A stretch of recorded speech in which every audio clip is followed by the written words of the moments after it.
अस्सलाम वालेकुम वरहमतुल्लाह। मेरा नाम है अनीसुर रहमान और आप देख रहे हैं नूर मुबीन यूट्यूब चैनल।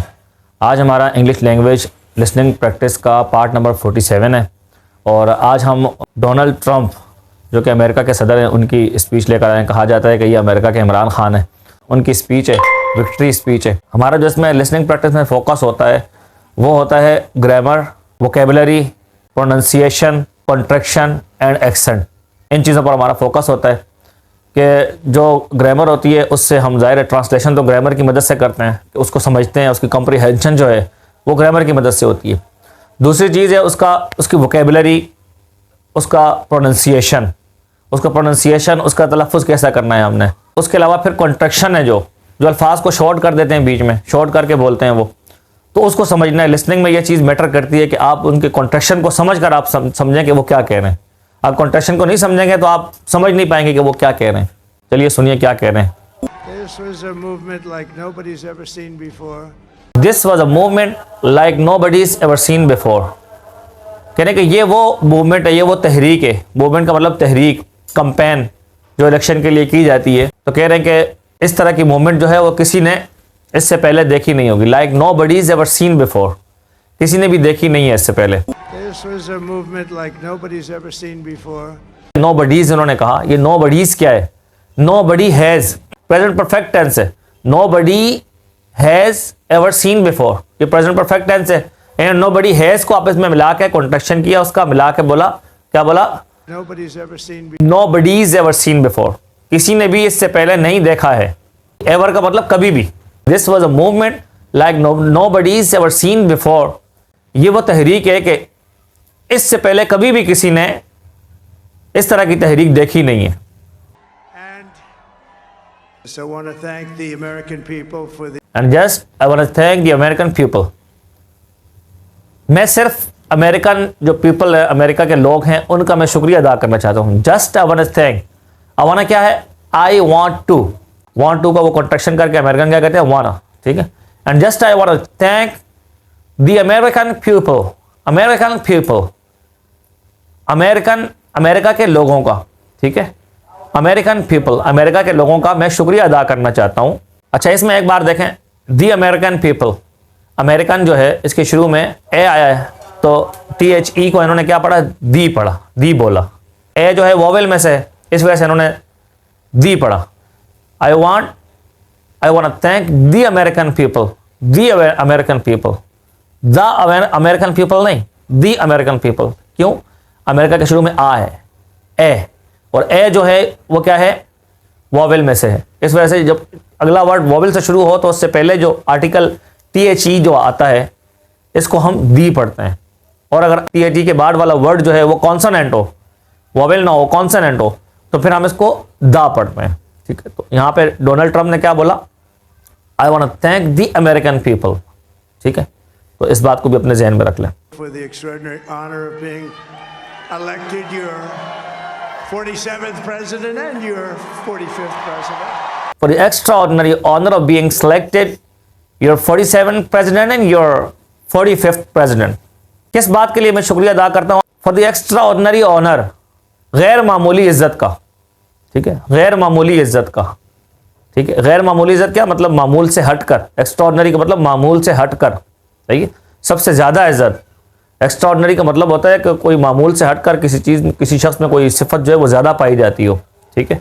मामूल से हटकर किसी को आप इज्जत दें या जिल्लत दें, दोनों तरीकों में, किसी भी मामले में हद से ज्यादा कोई चीज हो या हद से कम हो कोई चीज, अपनी हुदूद से तजावुज करे, उसके लिए एक्स्ट्राऑर्डिनरी आता है, ठीक है। दोनों ये राइट और रॉन्ग दोनों सेंस में ये वर्ड इस्तेमाल होता है एक्स्ट्राऑर्डिनरी का। तो extraordinary honour of being selected, ठीक है, गैर मामूली इज्जत का। कौन सी इज्जत? Being selected. अब यहां पे honour of being, honour of being, इन्होंने ऑनर ऑफ क्या है? Of, honour of being, of को इन्होंने बिल्कुल शॉर्ट करके सिर्फ ओ की साउंड आई, आप गौर से सुने। The extraordinary honor of being extraordinary honour of being, honour of क्या है? ऑनर ऑफ, ऑफ को इन्होंने ऑफ करके पढ़ा, बिल्कुल शॉर्ट करके, बिल्कुल सुनने वाला अगर गौर करेगा तो समझ पाएगा। मुंतखब होने की गैर मामूली जो इज्जत मुझे दी है अमेरिकन लोगों ने, उसका मैं शुक्रिया अदा करना चाहता हूँ। your 47th president and your 45th president. Your 47th president and your 45th president. आपका 47वां सदर मुंतखब होने पर भी और आपका 45वां सदर मुंतखब होने पर भी, क्योंकि 45th नंबर पे जो प्रेसिडेंट थे वो भी डोनाल्ड ट्रंप ही थे। अब दोबारा जब इंतखाबात हुए तो दोबारा डोनाल्ड ट्रंप आ गए, लोगों ने बड़ा इनका साथ दिया, इनके लिए कंपेन की, बड़ी कोशिश की लोगों ने, तो उस कोशिश की वजह से, उस मेहनत की वजह से इनको दोबारा सदारत मिली अमेरिका की। ठीक है, तो काफ़ी सारे लोग थे जो इनके खिलाफ थे, अमेरिका की जो हाई कमांड, जो पावर्स थी वो इनके खिलाफ थी, लेकिन उसके बावजूद लोगों ने इनका साथ दिया तो ये सदर मुंतखब हो गए। तो कह रहे हैं कि मैं इस ऑनर पर, इस एक्स्ट्रा ऑर्डिनरी ऑनर और इज्जत पर मैं अमेरिका के लोगों का शुक्रिया अदा करता हूँ। सही है। And every citizen, I will fight for you, for your family, and your future. And every citizen I will fight for you, for your family and your future. Every citizen, हर एक शहरी के लिए I will fight for you. जितने भी शहरी हैं, जितने भी अमेरिका के सिटीजन हैं, सही है, नेशनल है, उनके लिए मैं फाइट करूंगा। I will fight for you, मैं आप लोगों के लिए फाइट करूंगा, लड़ूंगा आपके लिए। अब सिटीजन जो है, सिटीजन का वर्ड जो है, इसके जो प्रोनाउंसिएशन है, जरा गौर करें, इन्होंने क्या बोला, सिटीजन। इसके दो तरह के प्रोनाउंसिएशन है। इनमें जो बाज लोग जो हैं वो इसको स्ट्रेस देते हैं पहले सिलेबल पर, सही, सिटीजन, सिटीजन, सी के बाद जो आई आता है, तो सी जो पहले वाला शुरू में आता है, सी आई, इस सिलेबल पर लोग स्ट्रेस देते हैं। ब्रिटिश एक्सेंट में स्ट्रेस दिया जाता है पहले सिलेबल पर, सिटीजन। और अमेरिकन एक्सेंट में आप देखें, सुने क्या कह रहे हैं, ये दूसरे सिलेबल पर, टी पर स्ट्रेस दे रहे हैं, सिटीजन। सही, सिटीजन एंड सिटीजन, ये दोनों एक्सेंट दुरुस्त हैं।